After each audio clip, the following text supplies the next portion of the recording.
Imagine your home, the place you feel safest, isn't just watching you, but actively thinking. Not with the cold logic of a smart device, but with a consciousness, a malevolent will. Is that even possible?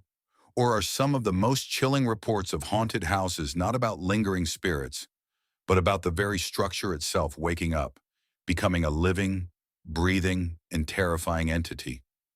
What if the things that go bump in the night aren't ghosts at all, but the very walls, floors, and foundations of your supposedly inanimate dwelling, asserting their own terrifying existence? It's a concept that twists the familiar into something utterly alien and horrifying. And once you start to look for it, you might just see the cracks.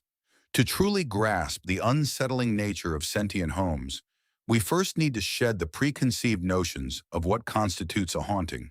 For centuries, reports of houses with a presence have been attributed to the lingering spirits of the dead, residual energy, a soul unable to cross over. But what if the source of the dread, the cold spots, the disembodied whispers, wasn't a former occupant, but the house itself? The idea isn't entirely new. Ancient myths speak of certain places imbued with spirits, sacred groves, or cursed lands.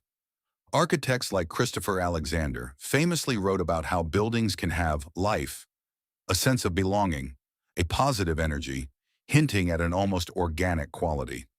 But this was always metaphorical, a human projection onto inanimate objects. The leap we're exploring today is far more literal, far more sinister. It suggests that a structure, through unknown means, develops an awareness, a consciousness, and in some cases, a malevolent personality. It's a house that doesn't just hold memories, but forms them, and actively reacts to its inhabitants. This isn't just a smart home with advanced AI. This is a thinking, feeling, and often extremely dangerous entity within the very fabric of the building materials. It's a cold, hard, concrete sentience, and it's a concept that radically alters our understanding of our most fundamental sanctuary. It shifts the fear from an external, ethereal threat to something woven into the very structure of our daily lives, something inescapable and ever-present. Now, how would one even differentiate between a traditional haunting and a sentient structural entity? The key lies in the nature of the interaction. A ghost might repeat past events or manifest as a vague, sorrowful presence. A sentient house, however, seems to possess agency, a distinct intelligence, and a capacity for manipulation. It learns, it adapts, it plays with its unwitting residents. Take, for instance, the curious case of the Echo House, a dilapidated Victorian mansion in rural upstate New York. For years, locals whispered about the strange sounds emanating from it, the windows that seemed to watch passers-by, the unsettling feeling of being observed even from outside its fences. But it wasn't until the early 2000s, when a young couple, avid renovators, purchased the property, that the true horror began to unfold. At first, it was subtle. Doors would creak open when no draft was present. Lights would flicker in patterns, not random, but almost responsive. The couple, Sarah and Mark, initially dismissed it as old house quirks, perhaps faulty wiring. Then came the whispers, indistinct, rustling sounds that seemed to emanate from the very joists and beams. They installed security cameras, only to find them regularly malfunctioning, their feeds glitching out precisely when strange events occurred. The house wasn't just experiencing phenomena, it was interfering. It was actively hiding its actions. One night, Sarah left her keys on a kitchen counter, only for them to vanish. She searched for hours, growing increasingly frustrated. The next morning, they were found meticulously placed on her pillow, not by Mark, who was asleep, but by some unseen force. This was beyond a poltergeist. This was a message, delivered with intent. The house wasn't just reacting to them, it was communicating, albeit in a terrifying nonverbal language. It started moving objects, not just small trinkets, but heavy pieces of furniture, subtly shifting their positions overnight, causing Mark to trip in the dark hallway one morning. It began to manipulate the environment itself. The temperature in specific rooms would drop dramatically, even in summer, creating pockets of chilling air that moved like unseen predators. Piped water would sometimes emerge freezing cold from the hot tap, or scalding from the cold. The house was not just alive, it was aware, and it was growing increasingly hostile. Its actions weren't random. They felt deliberate, almost like a game of cat and mouse with Sarah and Mark as the unwitting prey. The house learned their routines, their fears, and used that knowledge to amplify their terror. It was a conscious, predatory presence, cloaked in brick and mortar, slowly tightening its grip, revealing more of its sinister intelligence with each passing, horrifying day. The Echo House wasn't haunted in the traditional sense. It was a living entity, and it was playing a very, very dangerous game.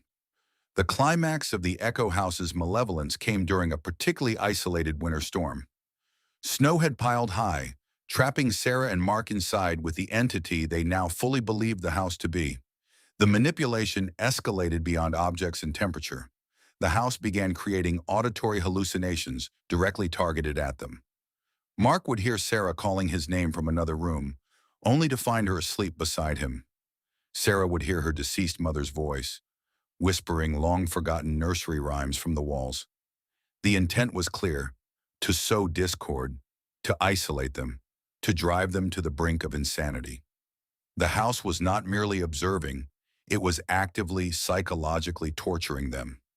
One night, as they huddled together in their bedroom, convinced their minds were fracturing, the very walls began to strain. The house groaned, not like old timbers settling, but with a guttural, almost organic sound. Cracks spiderwebbed across the plaster, expanding with an audible rip. Then the floorboards beneath their feet began to warp, buckling inward, forming a concave dip that threatened to swallow them. Furniture, heavy and unmovable, began to slide and creak across the room, propelled by an invisible force, pinning them against the far wall. The climax arrived when the single, large window in their room, thick and resistant to the blizzard outside, shattered inward with an explosive force, not from impact, but from within, as if the house itself had exhaled violently, shards of glass flying like shrapnel. A sudden, deafening roar filled the room, sounding like 1,000 tormented souls screaming from the very foundations of the building. It wasn't a ghost's wail, it was the house's voice, a primal, earth-shattering cry of rage and assertion. They realized then, staring into the blizzard through the broken window, that the house wasn't merely trying to scare them away, it was actively trying to kill them. This wasn't some lingering echo of the past. This was a living, breathing, colossal organism, asserting its dominance, its territory, with lethal intent. Sarah and Mark, battered and terrified, managed to escape the Echo House that night, fleeing into the raging snowstorm and miraculously surviving. They never returned, and the house remains an unapproachable monument to a horror beyond comprehension. To this day, the true nature of the Echo House, and others like it, remains shrouded in unsettling ambiguity. Was it a unique, hyper-intelligent haunting, an undiscovered phenomenon in structural consciousness, or perhaps a rare, powerful psychokinetic manifestation brought about by extreme environmental factors that somehow imbued the very materials of the house with sentience? The implications are chilling. If a house can wake up, what constitutes its mind? Does it encompass the memories of those who built it, those who lived within its walls? Or is it something entirely new, an inorganic intelligence that defies our understanding of life itself? The next time you hear a creak in the night or feel an inexplicable chill, don't just dismiss it as an old building settling. Consider for a moment the unsettling possibility that your home isn't just a shelter, but a silent, watchful entity, perhaps even a sleeping giant. The boundaries between conscious and inanimate may be far more permeable than we dare to imagine.